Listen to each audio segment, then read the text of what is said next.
Friends, ഇന്ന് ഞാൻ പഴുത്ത മാങ്ങയുടെ ഒരു സൈഡ് ഡിഷ് ഉണ്ടാക്കുന്നത്. അതിനൊരു പഴുത്ത മാങ്ങ നല്ലോണം മുറിച്ച് വെച്ചിട്ടുണ്ട്. അപ്പോൾ ആദ്യം തന്നെ അരയ്ക്കാനുള്ളത് നമുക്ക് അരച്ചെടുക്കാം. എന്താ വെച്ചാൽ ഇവിടെ ഹൈവേന്റെ പണി ആയതുകൊണ്ട് കറണ്ട് ഇപ്പോൾ ഓഫാക്കും. അപ്പോൾ അതുകൊണ്ട് എന്തൊക്കെയാണ് എടുത്തിട്ടുള്ളത് വെച്ചാൽ കുറച്ച് കാശ്മീരി മുളക് എടുത്തിട്ട് ഒരു 4 എടുത്തിട്ടുണ്ട്. ഒരു മാങ്ങയിൽ എടുത്തിട്ടുള്ളൂ. അപ്പോൾ കാശ്മീരി മുളക് 4 എടുത്തിട്ടുണ്ട്. കുറച്ച് ജീരകം, കുറച്ച് മല്ലി, കടുക്, കുറച്ച് ഉലുവ എടുത്താൽ മതി, ഇല്ലെങ്കിൽ കഴിച്ചു. പിന്നെ ചെറിയ കഷ്ണം പുളി, പിന്നെ ഒരു വെല്ലുള്ളിൻ്റെ പകുതി. ഇതൊന്ന് ആദ്യം അരച്ച് കൊണ്ടുവയ്ക്കുക, എന്നിട്ട് ബാക്കി ചെയ്യാം.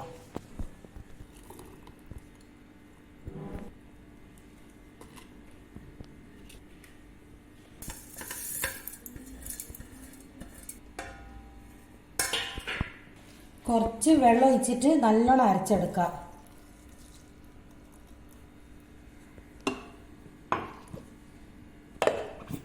ഒരു പാത്രം വെച്ചിട്ടുണ്ട്, അത് ചൂടായിട്ടുണ്ട്. ഇനി കുറച്ച് വെളിച്ചെണ്ണ ഒഴിക്കുക. ചൂടാവട്ടെ. രാവിലെ കറണ്ട് പോയാൽ പിന്നെ 7 മണിക്കാണ് വരുന്നത്. അതുകൊണ്ട് അതിൻ്റെ മുന്നേ വേഗം പണി തീർത്തോണം, ഇല്ലെങ്കിൽ ഒരു പണി എടുക്കാൻ കഴിയുന്നില്ല. അപ്പം ഞാൻ വെളിച്ചെണ്ണ ചൂടായിട്ടിട്ട് കുറച്ച് കടുക് ഇടുന്നുണ്ട്.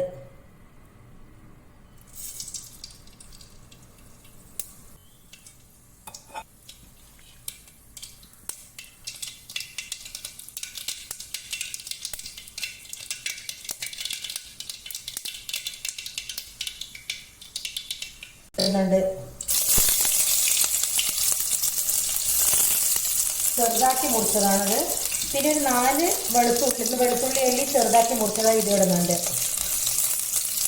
പിന്നെ 4 പച്ചമുളക്, അതും വളരെ ചെറിയ പച്ചമുളക്, അതൊക്കെ 4 എടുത്തിട്ടുണ്ട്. പിന്നെ പച്ചമുളക് നിങ്ങൾ ഇഷ്ടത്തിന് ഇടാമല്ലോ. പിന്നെ ഇഞ്ചി ചെറിയ കഷ്ണം എടുത്തിട്ടുണ്ട്. പിന്നെ കറിവേപ്പില. ഇതൊക്കെ പാടൊന്ന് വാട്ടുക. നോക്കാം.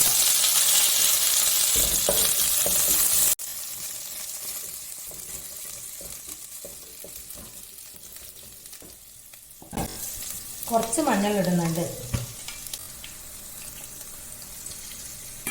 ഇതിനകത്തേക്ക് മാങ്ങ ഇടുന്നുണ്ട്.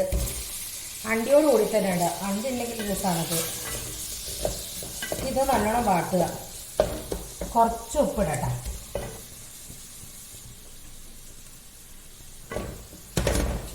മാങ്ങ നല്ലോണം ഉടയണം.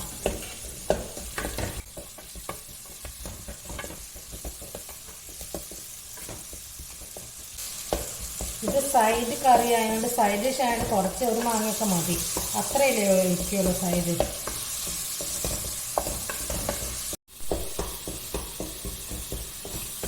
ഇതിനകത്തേക്ക് അരച്ച് വെച്ചത് ഒഴിക്കുക.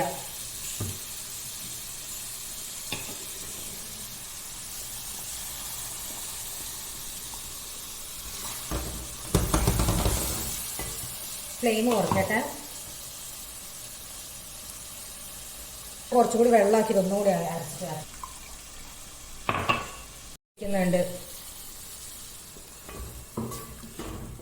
ഇനി ഉപ്പ് നോക്കുക. എന്നിട്ട് മാങ്ങ ഒന്നുകൂടി നല്ലോണം വേവാണ്ടെങ്കിൽ അതൊന്ന് വെന്തോട്ടെ.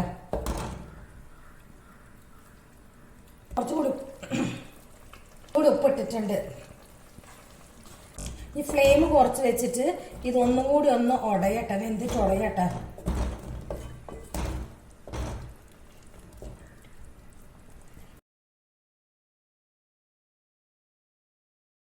ഇത് വറ്റി വരുന്നുണ്ട്. ഇത് വറ്റിയിട്ട് ഇങ്ങനെ ഒരു തിക്കായിട്ടാണ് ഉണ്ടാവുക. ഒന്ന് ടേസ്റ്റ് നോക്കട്ടെ, എന്നിട്ട് പറയാം എന്തെങ്കിലും വേണം നോക്കാം. ഇതിന് കുറച്ച് മധുരം വേണം. എന്താ വെച്ചാൽ ഇത് മധുരമില്ലാത്ത മാങ്ങയാണ്. പ്രത്യേകിച്ച് ഈ കറി എന്ന് പറഞ്ഞാൽ പുളിയും എരും മധുരമൊക്കെ പാടെ കൂടി ഒരു മിക്സ് ആയി നല്ല ടേസ്റ്റാണ് കൂട്ടാൻ. അപ്പം ഞാൻ മധുരമില്ലാത്ത മാങ്ങയാണ്ട് 1 സ്പൂൺ പഞ്ചസാര ഇടുന്നുണ്ട്.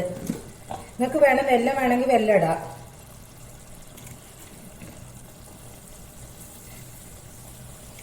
പഞ്ചസാര ഇട്ടിട്ട് ഒന്ന് നല്ലോണം മിക്സ് ആക്കുക. ഒന്നും കൂടി ഒന്ന് വറ്റിയിട്ട് നമുക്കിത് ഓഫാക്കാം. ഇതായിട്ടുണ്ട്. ഇനി ഈ ഉരുളിയിൽ തന്നെ ഓഫാക്കിയിട്ടാൽ ഒന്നുകൂടി വറ്റും. ഇതുപോലൊന്ന് എല്ലാവരും ഉണ്ടാക്കി നോക്കുക. ഇഷ്ടപ്പെട്ട ലൈക്ക് ചെയ്യുക, കമൻറ്റ് ചെയ്യുക, ഒന്ന് സബ്സ്ക്രൈബ് ചെയ്യുക.